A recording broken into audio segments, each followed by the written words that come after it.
Hello and welcome to tonight's show.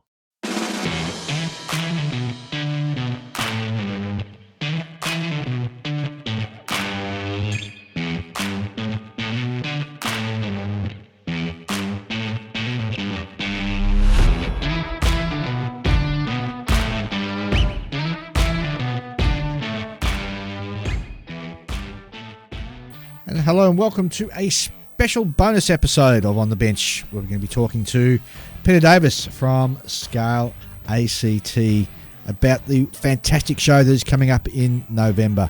But before we get into that, let's hear a word from our wonderful sponsor, the Scale Model Supply. Are you looking for top quality paints for your next project? Then look no further than the Scale Modeler Supply, Australia's hobby paint. Hi, I'm Scott, and as a passionate modeler myself, I've spent years creating the SMS product range, designing them specifically with the Scale Modeler in mind. We have worked extensively to develop our acrylic lacquer paint range to not only be airbrush ready straight out of the bottle, but also to be easy to use so that anyone of any skill level can create professional results with minimal effort. Just give the bottle a good shake, pour into your airbrush, and spray at 15 psi. So dive into your next project with confidence, knowing that you're backed by one of the finest hobby paints on the market. Head over to our website at scalemodeler.com.au to check out our full range and to find your closest retailer. And now it gives me great pleasure to introduce Peter Davis, good friend of the show, and also the president of ACT Scale Model Society. G'day, Peter. How are you, mate? Yes, good, Dave, and thanks for having me on again. And it's starting to feel a little bit special. We've got a special episode today, and first time on the Plastic Posse podcast a couple of weeks ago. I was on their 100th episode, and that's their first time on that show. So, gee, they must have been scraping the bottom of the barrel, mate, to get you on. I know. No idea who we are, where we were, but no. We've got the flag up now, so it's all good. Well, yeah, the flag is definitely up now. So I am getting so excited. I know that Ian and Julian are too. Scale ACT is a show that is firmly on our calendar, and we look forward to it every year. This will be our third time attending, and I just can't wait to get up there and catch up with all my mates and everybody. But there's been some really interesting news coming out in regards to how you guys are going to be running the show this year. In the past, you've done, well, in the very, very past, you used to do a 1, 2, 3. Then you moved to a sort of hybrid system. But this year, you're doing a true open system with gold, silver, bronze. Yeah, that's correct. So it's a big change. But like I said, a lot of big shows overseas have gone that way. QHE does do a sort of gold, silver, bronze thing, and I think down at Illawarra as well. But I think ours will be a bit different, where it's going to be broken down into skill, which is attached, sort of to the modeler. So, they'll be broken into skill and, still gold, silver, bronze. We'll still have best of show. And in addition to that, we're still going to pick which is new as well, we haven't done it previously, is pick the best, of each category subject that's at the show. So best aircraft, best tank, etc. So we're made some big changes in that space, and we've been doing a lot of work, and there's the subcommittee that's been working on this has been putting a lot of hours in. So I think it's going to. I'm confident. I think it's going to work well. It's obviously going to be a bit of change for people to get their head around, but I think it's a change that's been coming, and I think the modelling community has sort of been demanding this change, and it's certainly, as you said, it's well entrenched overseas. And apart from sort of Queensland and their gold, silver, bronze version of it, I think the difference you guys are bringing into it, as you said, is the skill levels that you're bringing into it. So you've got 3 skill levels that people can... so it's rookie, standard, and master. They're the 3 levels. We've now got the information up on the website that gives you a definition for those 3 skill bases. Well, I might just have a quick look at that and just read them out for people's information. So you've got rookie, standard, and master. So a rookie may not have been building for very long and still learning the basics, or might just be returning to the hobby after an extended break, or has never entered a competition previously. Yep. A standard skill level, and on the website you say most entrants are in the standard group. I'll put my hand up. I think that's where I am. A standard level entrant has been building for a while and routinely produce work that they're happy with. Yeah, that's me. Standard level entrance demonstrates proficiency in the fundamental modelling techniques. Well, gee, I struggle with that sometimes. And also a standard level entrant may use aftermarket upgrades to the basic kit. And the last one you have is master, and it states that a master entrant is very experienced and comfortable with more complicated techniques, comfortable with and regularly uses aftermarket conversions or large upgrades, and may routinely enter competitions and consistently places. Yes. So I think it's we managed to summarise that quite well. I think it's obviously a little bit of maybe a little bit of people might be a little bit confused between masters and standard potentially, but I think I think most people will self-select the correct genre, and then like I said, the idea is people that will get gold in standard potentially, we'll get gold in standard this year, will move up. Same with the rookies in the standard. So there's a bit of like a promotion system there as well to ensure that people are progressing and skills are progressing. We're keeping those groups designed for what they are. So you guys actually going to have a way of tracking this moving forward, obviously? Entrance. So this year in the background, it's going to be a little bit mandrolic still, but a couple of the guys have worked on a automated sort of app and all that sort of stuff. So not this year, but next year it's going to be a lot more automated. It's all going to be done judging everything through an app. So which is all homegrown, home built for us. So we're not relying on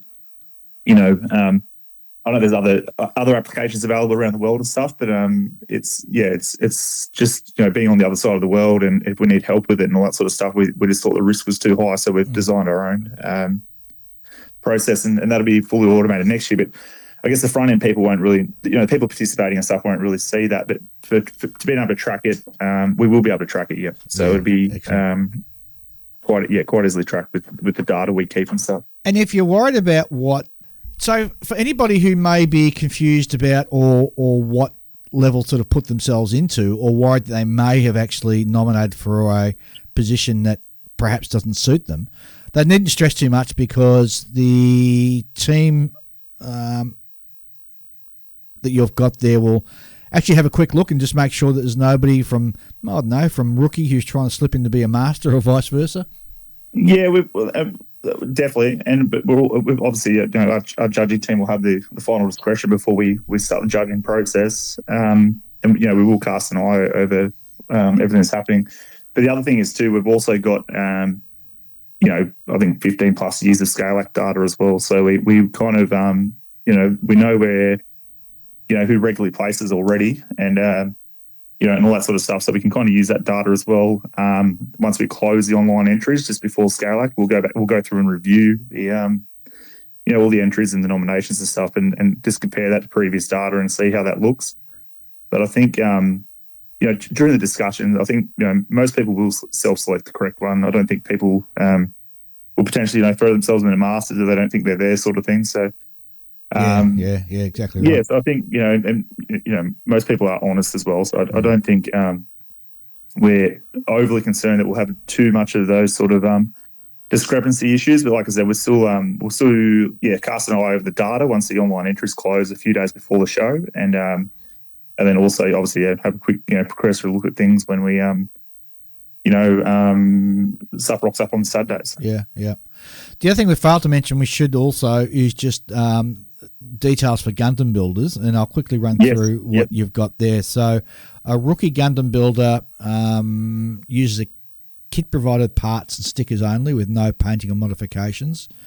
A standard Gundam builder uses the kit provided parts but repaints the kit to customise the look of the kit, but with no aftermarket or kit bashing allowed. Whereas a master entrance Gundam builder will use the skeletal frame of the Bandai kit and may extensively modify the kit with aftermarket parts or kit bash parts from other kits. Master Gundam builder will paint their kit to customise their model. And I'm glad you've actually got in detail for the Gundam builders whereabouts they fit into it too. Yeah, we had obviously we're building a database. Obviously it's a bit tricky to get one size fits all sort of approach. So we had to like obviously with Gundam, it's all part of the hobby, but it's the way they judge and the way they build and stuff is different to how we do with the more traditional sort of scale modeling. So we by doing that, the three types of Gundam and how they normally judge Gundam at other events, it's kind of into those three subsets. But we just had to make that fit, fit our database and stuff. So that's the way we've broken it down. But I think it's it's still got those sort of three categories that you will normally see at most Gundam events. It's just the wording. So if you're entering Gundam, obviously have a read of those and. Obviously the three categories are there, but they might just sound a bit different to what you're normally used to. Yeah, no, I think you've done that well, where you've sort of fitted the right category for what Gundam builds are used to doing anyway, in regards to entering competition. So I think that's quite clever, actually. Yep. The only other 2 points that I really want to just highlight for the listeners is the Gundam and vignette. Because this can sometimes be difficult to describe the difference between a diorama or vignette, but you guys up at ScaleACT have got your definitions, which revolve around a couple of things. So you're saying that a diorama should tell a story and portray an activity, and the elements of a diorama should interact. So you can think of a diorama as a scene from a movie, whereas a vignette, you're saying, is more of a snapshot in time, often intended to be viewed from a fixed point. So you can really think about it as being like a photograph, yeah? Yeah, 100%. And, viewed from one direction sort of thing. Yeah, like a photograph, no sort of, no sort of complex scenes. So you're not seeing like full buildings and all that sort of stuff. You might see, part of a building with a tank and, a couple of figures sort of thing. And it's designed to be viewed from one angle where, there's more emphasis on, obviously the groundwork's taken into account, but it's a bit more focused back on the actual whatever vehicles and stuff or figures, whatever you got on in the scene. So. And a lot of people get themselves tripped up with the difference between a diorama and vignette. So yep. So it can be. You go on. Yeah, I definitely think there's like the reason we're trying to break that up too is because your traditional dioramas, obviously I said they tell a story, they interact with each other. You can view it from multiple angles, and there's stuff interacting with each other. You're traditionally more complex, so you normally got multiple vehicles and stuff like that. But I think there's definitely been an increase in the sort of the vignette sort of thing with a tank or a car or something with a couple of figures due to all this fantastic groundwork and weathering effects and stuff that's come out. So a lot of people now putting bases on on vehicles and stuff, which potentially is going to increase that vignette sort of category and stuff. So I think it's important to have that separation. Yeah.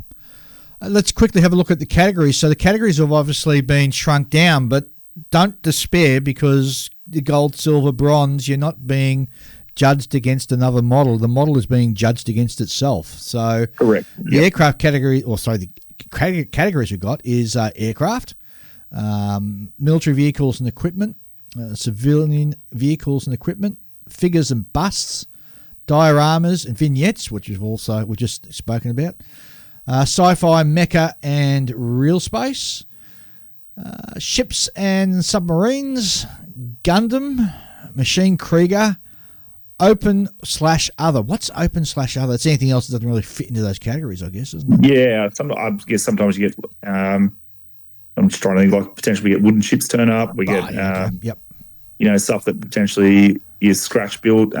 People paint those sort of instrument panels from fighter planes and stuff. Yep. You get just some stuff that doesn't really fit sometimes under the other areas, but like you said, 100%. It's not you're not going off against another person anymore. You're competing against a skill set and a benchmark, and you're essentially just competing against yourself. So which changes things a bit. And I think best of show is still there, so there's still that sort of competitiveness amongst your peers. But and then also, like I said earlier, with the the additional black nickel coins being awarded for the best, aircraft, tank, civilian vehicle, etc. That also leaves that competitiveness sort of thing there as well. So I think, it kind of, one system won't appease, they're never going to appease everyone, but I think by having those little extras, I think, well, hopefully, those diehard sort of people that like that competition side of things will still have that element there for them as well. And the last category I haven't mentioned yet is junior, which is 12 years or younger. Yes, yeah. And that's very important because we wanted to try and bring all of our young builders on. And it's funny, having just we're coming off the high of being up in Queensland. We had a great time up there. And I was blown away by the amount of young people sort of coming through the doors. That's excellent. And your show is not dissimilar to that. It's very family orientated, certainly from our experience and observations from being up there last time. We get a lot of family groups coming in. So your juniors section, you've plucked that in there to, well, you're encouraging them to join and enter the junior category so that their work can be displayed. But they're not being assessed though, are they? They're not, no. So we want to encourage them to, come out, put their work on display, be part of the event still. But we want to encourage, juniors in the hobby and stuff. So they'll be, still awarded and get a kit and stuff like they normally do. And we've got some, how do I frame it? Cool coloured coins, so like yellow and blue and green and stuff. So they'll, get a coin, they'll get a look, a coin similar to the gold, silver, bronze ones, but in a cool, funky colour, and they're sort of choosing when they come up, and a kit and stuff still. So we just want to encourage, encourage their participation, encourage them, coming along and joining into the event. So. Yeah. We've been remiss. We've been chatting away here for about nearly 20 minutes, but we haven't actually told people where and when it is. Yeah. We've been, be carried away with the excitement of the change. I know, exactly right, yeah. It is in November, and I will just, should probably bring the calendar to get it all right. Saturday, 9th of November, 9:30 to 11:30 a.m. or 11 a.m. is the competition model entries. And you're saying that if you're coming from interstate, you should allow and need extra time. Just let you guys know, and you can. We understand that, traveling, and some people, we do get a lot of people down from Sydney and stuff, and, obviously traveling at a distance and stuff, some things can happen and slow you down. And like I said, we're happy to sort of, accommodate these sort of things when they pop up and whatever. So we're, while we would like everyone to be there by that time, you've got a circumstance that, outside your control, we're not going to not let you in. So. Yep. So there's an email there, ScaleACT at actsms.asn.au. If you think you're not going to be able to sort of make that cut-off of 11 a.m., shoot an email. Even do some planning prior to the actual Saturday might help as well. Yeah, definitely, yep. So on Saturday the 9th itself, the show is actually open from 10:30 to 5 for public viewing? Yes, yep. And then 5 p.m, everybody closes and goes to the pub? Correct. I think the best part of the show, which is everyone catching up with each other. Like I said, we're really, there's no sort of restrictions now with Facebook, I think, and all this online stuff. So I think we're well connected, but we don't physically, I guess, get to see each other. So I guess a big part of the event is catching up with mates, having a beer and feed and stuff, and having a laugh and a catch up. So I think a lot of people do look forward to the social side of things as well, which will we've got a dinner on again, so that'll be that'll be all coming out shortly. Well, I'll talk a little bit more about that. I just want to finish off what's happening on Sunday. So on Sunday, the 10th of November, once again, it's open to the public from 10 a.m. till 3:30. And then from 3:30 to 4 o'clock is a presentation of awards. Yep. And at 4 p.m, the event closes and pack up.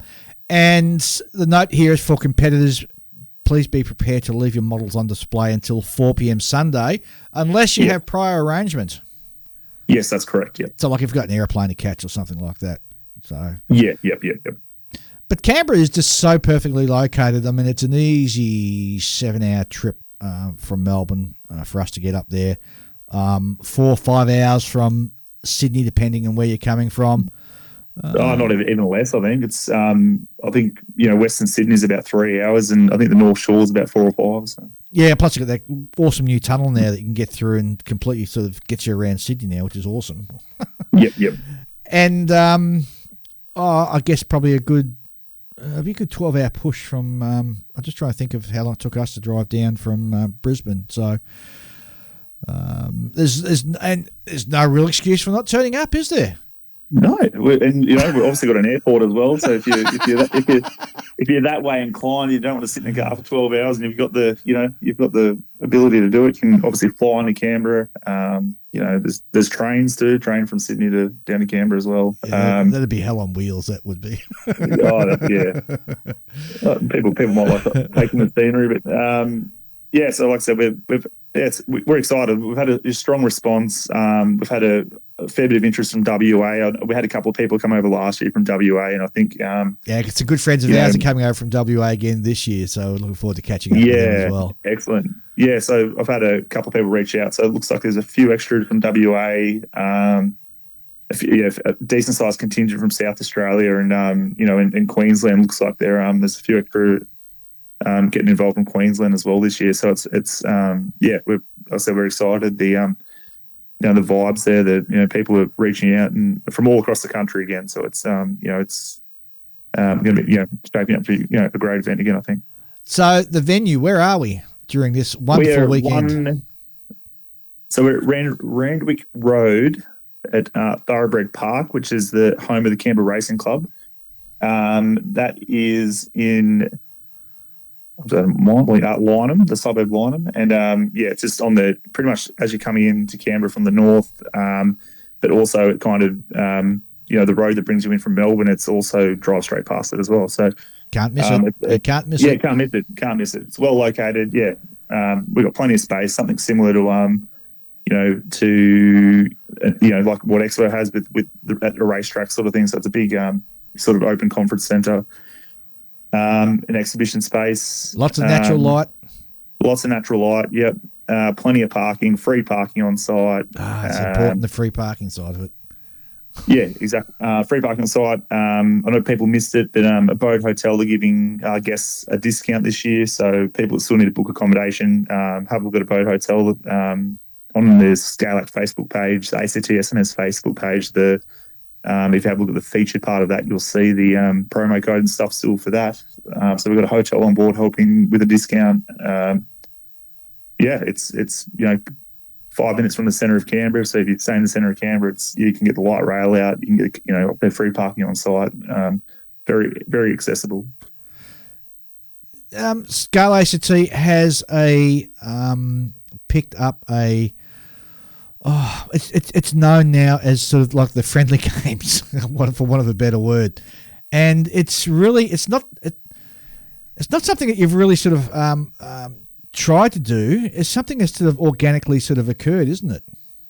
Yes, I think it's organically occurred over the years. I think I've spoken about the club a lot on the show already. Like I said, I guess like most clubs, we started off 20, 30 people in the lounge room sort of thing. We've now progressed to averaging, I think this year we're sitting at around about 80 at each meeting, at our physical meetings on a Wednesday night. But I guess part of that sort of thing, we've been very lucky to not have too much issues and all that sort of stuff. And we've stayed as a very tight knit group through the whole 50 odd years we've existed now. So and that part of that is, I think, it's been hinged around being friendly, welcoming, open to new ideas, and trying to be progressive and stay with the trends and all that sort of stuff to keep the interest going and make sure people feel welcome when they come and see us. So there's obviously with in limitations, we try and help people where we can and address people's concerns, stuff at like I said, but leaving early or turning up late and stuff like that. So we. Helping traders set up, like we've always jumped in and helped traders set up on a Friday night. So we're trying to, I think keep that sort of core, sort of core thing that got us to where we were, I think. But it's when the sun goes down that the special magic of your particular show happens, and Friday night, Saturday night, and even Sunday night now. Even Sunday now, yep. people sort of seem to gravitate around. There's a suburb called Brandon, which isn't really too far away from most hotels. Everything in Canberra is like a 5-minute drive anyway. So, everybody hangs out. If you want the best burger north of the Victorian border or south New South Wales border, it's the Grease Monkey. You got to go there for a hamburger. But there's a whole heap of boutique breweries around there, and it just seems to be the gravitation point for everybody who's sort of staying up there, and everybody goes and hangs out, and you get these crowds sort of going from one pub to another, and you're hooking up with people you haven't seen for, or maybe 12 months or since the last show, and it's just a really, really, really great feeling, and it's something that I haven't sort of seen.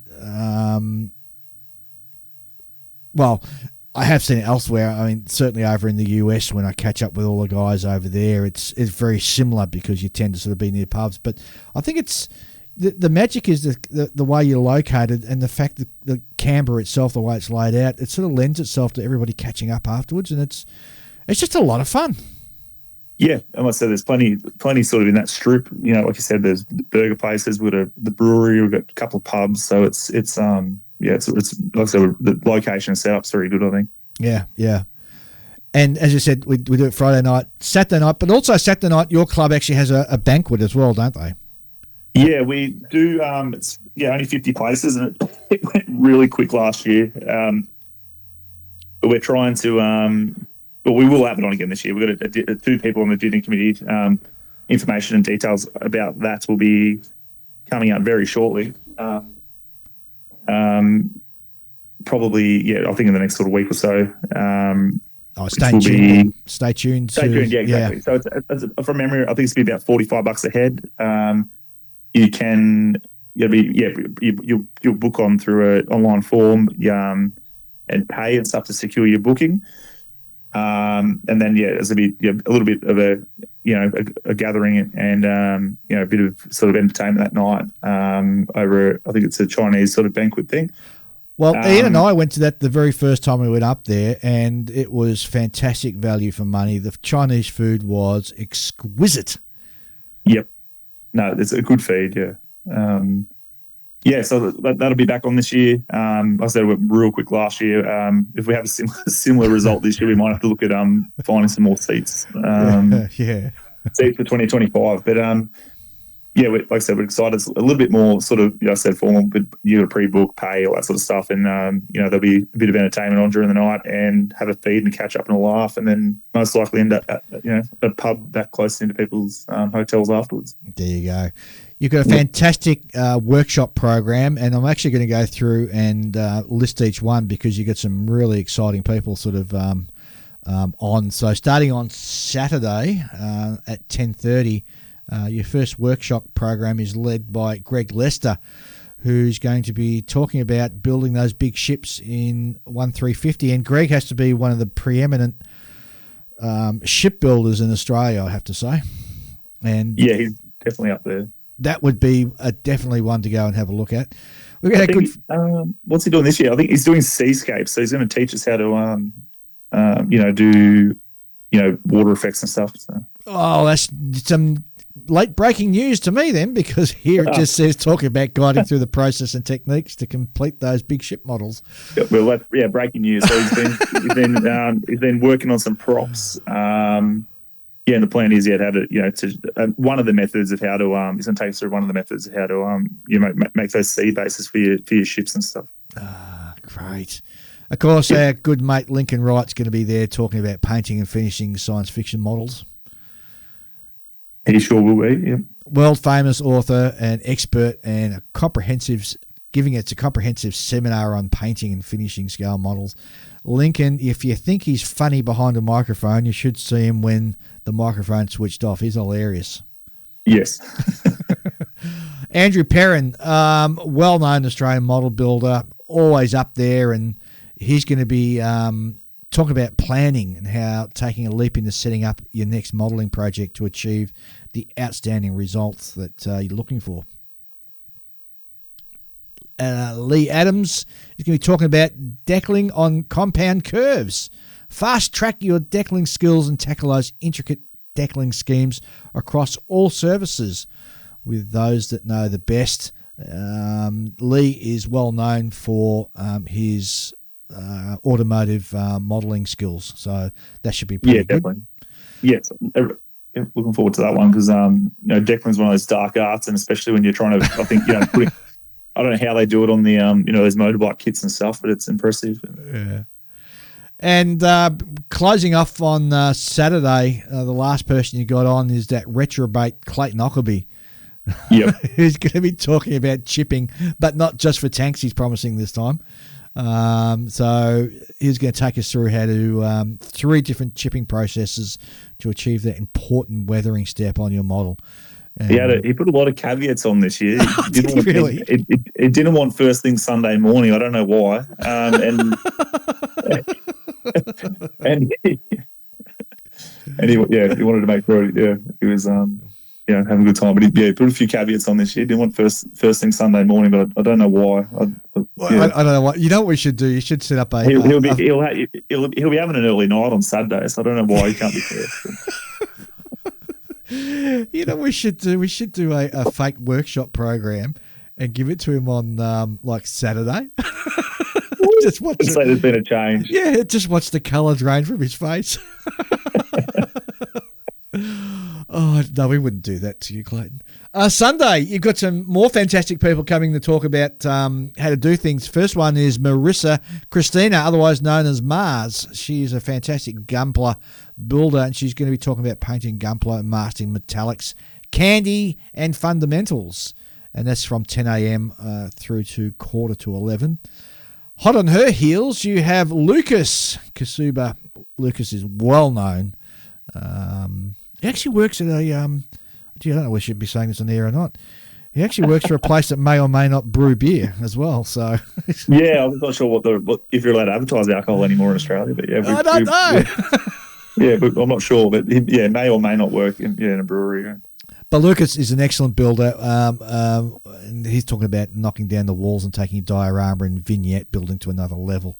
So that would be super interesting. Yeah, he's got a craze or a passion or a bug or whatever you want to call it at the moment for doing like building facades and all that sort of stuff. So he's that's sort of his thing at the moment. So that's going to be a great one, I think. And David Hay is going to be talking about figure painting, crawl, walk and talk your way through the challenges of figure painting with this well-known Australian figure painter and sculptor. I always find figure painting like a dark art. It's sort of like... it's one of those things I've dabbled at but never gone back to. I've never been successful. I've tried, but they always come out with googly eyes and everything. No. And it's not that hard. I mean, I've spoken to so many figure painters and they say it's not hard. You just got to get the fundamentals right and you can sort of roll on forward. Yeah, right. I think I need to sit down and sit with some of these masters and watch what they do in more closer detail. And closing up, bring up the rear end, tail and Charlie is Gary Wickham, who's going to be talking about 3D printing and how we can sort of use it within our scale modelling. And also and 3D design as well he's talking about. That, which is the core part there.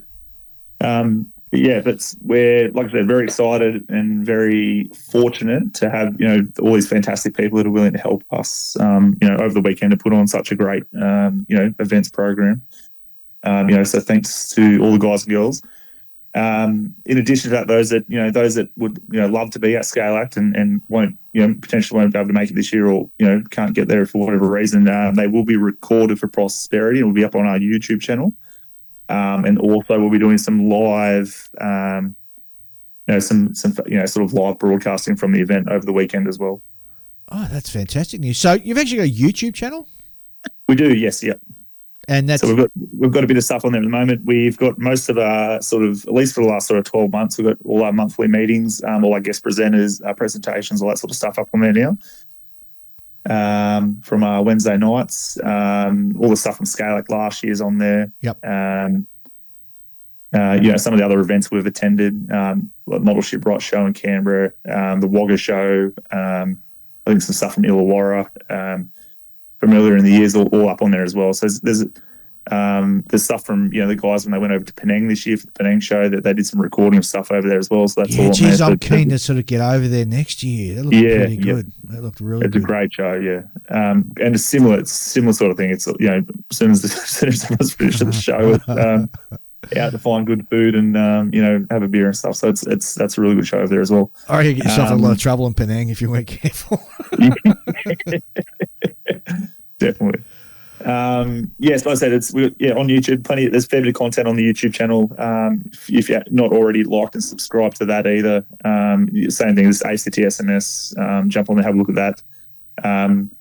Like I said, we're still the guys that are doing that are still working on their editing skills and stuff. Like they're quite good and still easy to watch, but maybe not up there stuff like Workbench Hobbies and stuff. But with Clayton's sort of standard, but it's definitely watchable and there's some great content on there. Very cool. And, of course, there's a whole heap of wonderful things to do in Canberra. So you can come up with your family, your better half, and you can send them off around Canberra. Canberra's a beautiful city, and it's a fantastic city to visit. You've got things like the Australian War Memorial to go and have a look at, which is open all weekend. Yep. Australian War Memorial Trelaw Technology Centre. Now, is that open by invitation only, or can you... It's invitation only, unfortunately, and we are still we're working with them. We did get the small group in last year. That was great. We're looking at I think hopefully once the redevelopment's finished at the main War Memorial site that they can start taking bigger groups again. Yep. And we're sort of working, fostering sort of a better relationship there to get access and stuff. There's a chance we'll be able to take a small group in this year, but that's probably going to be filled already. We've got a couple of sort of visiting committee and presidents and stuff coming, so we're going to use that to all catch up and have a look through there. But like I said, we're definitely working on that, and hopefully, I think it looks like once it's 2020, end of 2025 or 6 or something when they finish that major redevelopment memorial. Yeah. I'm deliberately staying away until they finish it. So So that I think that once that's all done, they should be able to take more people through bigger groups again through the Trelaw Centre. So. We also have the National Museum of Australia for people to go and have a look at. There's Cockington Green Gardens. The National Dinosaur Museum. Ian's like a little child in the car when we go up there, and we've got to get up there early Friday so I can take him to have a look at his dinosaurs. National Gallery of Australia, Questacon, which is a fantastic place to go to if you've got kids. Even if you haven't got kids, it's a great place to go. I was about to say, even if you don't have kids, that's incredible. All the hands-on science stuff and that you can experience where you go there. And especially like I said, the kids get a real kick out of going there as well.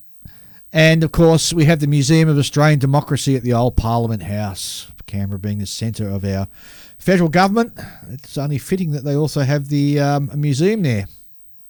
And one last thing also, only about 15 minutes drive out of Canberra is the Canberra Deep Space Communications Complex at Titbinbilla, for those of you who like space stuff. But to my horror, I've just had a quick look and the visitor centre is temporarily closed at the moment. And the cafe as well. Yeah, which is a bit disappointing. I'm not sure what's going on with that. I think they might be just doing some renovations because they do have a museum as part of that as well. So yes, and it's really good. I've been there a couple of times. And I've noticed they're saying that they're still open, though, for bookings. So if small excursion groups... So maybe that's something you guys might want to just check out. Well, first of all, see if there's a desire out there by people who are heading up to want to go and have a look. Yeah. And, well, you know how to do it. Jeez, what am I doing telling you what to do? Yes, well, what we miss, there's so much there. The National Library, the National Art Gallery. Yes. There's, you can wander, Duntrin's a historic site. It's not closed to the public, so you can drive through there and have a look. Like the chapel from the Chengi Chapel's there.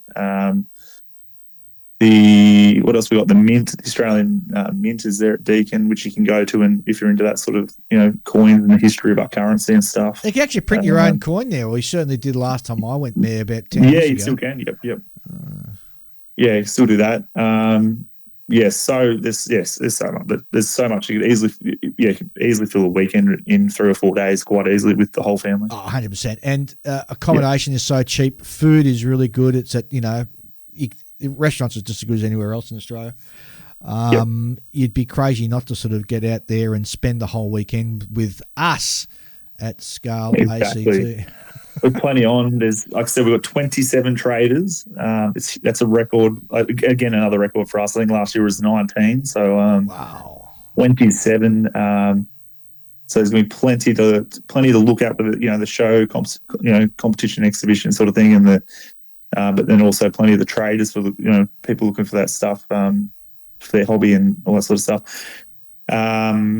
We've got our club display this year, which is we're doing a year in action of the ACT Scale Modeler Society. So essentially like a 3D yearbook. Oh, okay, so that sounds like a good idea. We'll have sort of monthly wrap ups or our monthly meeting, and it's the other events we've done since ScaleACT last year to this year. So to showcase the club a bit more, what we do when we're not running ScaleACT, which is what most of our visitors see. So yeah. Speaking of model clubs, I've got there's 10 of our club members coming up this year to have a look. Just on the strength of us sort of talking the show up, and they're all really excited. Some of them are going up for the first time and really excited to get up there. So it should be a lot of fun. No, like I said, it's strong sort of. There's a lot of interest out there, and I've been answering a lot of questions from people I haven't spoken to before. Which is fantastic. Like it's a good sign, sort of thing that we're going in the right direction. So. Oh, 100%. And if you've never been to a model show before in Australia and you live in New South Wales, Victoria, ACT, or indeed anywhere else around the country, just jump on a plane, drive the car, come up and have a look. But if you're coming up all that way, bring a model with you and just enter it. I mean, these new categories are fantastic, and it's a really encouraging way for people to dip their toe into our community by bringing their first ever model along and entering it. You can't go wrong. Yes, definitely. And that's what I think, the big thing with the skill breakdown, which is going to be a little bit admin intensive, but like I said, that big thing with the skills breakdown was to encourage those people that have never entered before. Don't. Like I said, the standard sort of categories, they're happy with their standard, but they're not after, going after the masters sort of thing. So there's really, a place for everyone, and that's what we want, to make everyone feel welcome and to let people, be proud of what they've been working on and bring it along and show it off. Very cool. Well, we're super excited. We're going to be up there again this year, recording from the show. So if you see us up there, please come by and say good day. And we can't wait. We're really excited and can't wait to get up there. How long do we got? 60 days or something like that? When did I put that up? 3 or 4 days ago. We're under 60 days, so it's gonna come up real quick. So if you, like I said, you haven't booked your accommodation and all that sort of stuff, now's the time, and get things organised and in place. And like I said, we're excited to sort of welcome everyone. So everyone. I did chat to someone in Melbourne, and they were a bit. I think they came from somewhere in northern South Australia, like well away from any sort of club and stuff. But obviously, they attended Expo, and I've chatted into them. And I guess the other thing is too, if you're traveling alone and you're not, you're worried about, not having anyone hanging out with and all that sort of stuff. Make sure you reach out through Facebook and whatever. We'll make sure we'll let you know what pub we're drinking at and all that sort of stuff. And And make sure that you're not hanging out alone in Canberra over the weekend. So that was one thing that they kind of said, like, a lot to come, but I don't really know anyone. So that kind of made me think, and make sure you reach out on Facebook. We'll let you know what where we're having food and all that sort of stuff overnight and whatever. So you won't be alone. So that sounds very, very cool. So where can people go to find out more about Scale ACT 24? So 4 places. So the website. Yep. So www.actsms.asn.au is the website. More of the in-depth information will be on there. More and easier to find with Facebook, because Facebook, well, I think we're now nearly 2,000 people, so some stuff is hard to keep at the top and readily viewable. Obviously Facebook, so our main page, which is just ACTSMS as an acronym. And then we also have a ScaleACT page, which as an acronym, ScaleACT, which is just for ScaleACT content. So that is a bit easier for people to track and stuff. as well. And then, like I said, YouTube as well. So we're on YouTube now. So, like and follow YouTube and the other Facebook pages to stay up to date with all the latest information. Perfect. Sounds great. Can't wait to be there. Pete, thanks very much. And I'll be seeing you in November. Excellent. Thank you. See you. And see you and the boys in November. Thanks. No worries, mate. Cheers. Bye. Cheers. Bye. Thanks for joining us for this bonus episode in what I hope you'll agree was a fantastic catch-up with Peter to find out all about ScaleACT this year, which is being run in November. Before we finish up, we're going to be back next week for our regular show. But in the meantime, got to thank all of our wonderful Patreon supporters who, without their fantastic and generous support, we couldn't bring you the show. You too can also support the show. Simply go to www.patreon.com/onthebench and pledge any amount from as little as $1 per month. Also, there are a host of other fantastic podcasts for you to listen to. Simply go to modelpodcast.com and it gives you a listing of all the fantastic podcasts that are out there for your listening pleasure. My name's Dave, and I'll see you guys in a week's time. Catch you later.